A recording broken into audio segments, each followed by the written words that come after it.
Hi mga kapreni! Eto nga pala ang kaganapang kahapon at hindi kami natuloy umalis dahil umuulan pa rin hanggang ngayon. Kapag hindi ito umaraw mga kapreni, 1 linggong nakasampay to. Matigas na ang tela kapag sinuot. Haha! Nung gabi nga mga kapreni, grabe ang hangin. Parang yung kakilala mo lang na mahangin ang utak. Char!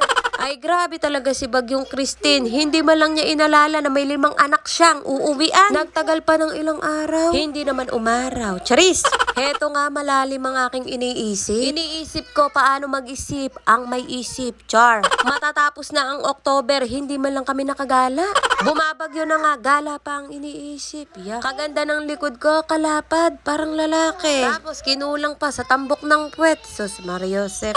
Abay nung bumuhos ng kaseksihan kapreni, natutulog ako nun. Kasiksikan ang nangyari. Masarap humigop ng kape kapag umuulan. Pero mas masarap sana kung may kasama. Char! Daddy Chester, hindi mo ba namimiss? Charis! Miss ko na yarn. Kumalma ka kapreni, kung ano-ano iniisip mo. Habang tumatagal kapreni, pumapangit ako. Ba't ganon? Teka, sandali. Gumanda ba ako? Parang hindi naman, uy.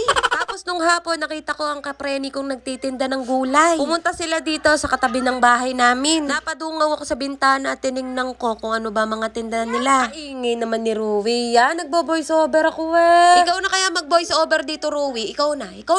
At ayun na nga may nakita ako na gusto kong kainin. Wala kasi dito yung gusto kong kainin. Nasa malayo. Hoy, joke lang yun ha. Ay baka sabihin nyo, yung asawa ko yun. Yun na nga yun. Charis! O siya, bawal magalit dito ha. Dapat ako lang. Sorry na. Yes, kapreni, ito ang gusto kong kainin ngayon. Kamote, pampa, basta, yun na yarn. Lulutuin ko muna kapreni, ilalaga ko. Alangan naman kainin ko to ng hilaw, Hanes. Hala, mag-isip nga kayo. Konti lang ang ilalaga ko dahil mabigat naman to sa tiyan. Kapag nilahat ko to at naubos din, ay paano na ang susunod na araw? Char! Ay parang kawawang kawawa na ang kapreni nyo. Ay grabe sa pagpapakita ng pagtitipid, yan, para hindi mautangan. Haha! Nilakasan ko ang apoy, naluto kagad. Hindi na to merienda kung gabi pa maluluto. Anak, timpla mo ako ng kape, bilisan mo. O, diba, napakabait ng anak ko na to. Hindi matigas ang ulo.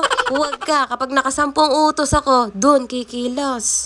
Kahit mainit pa kapreni, kinakain ko na. Alalamigin pa ba? Ganun din naman yun. Mapaso na kung mapaso, basta makain na agad. Kainin na agad, baka iba pa ang kumain. Nako.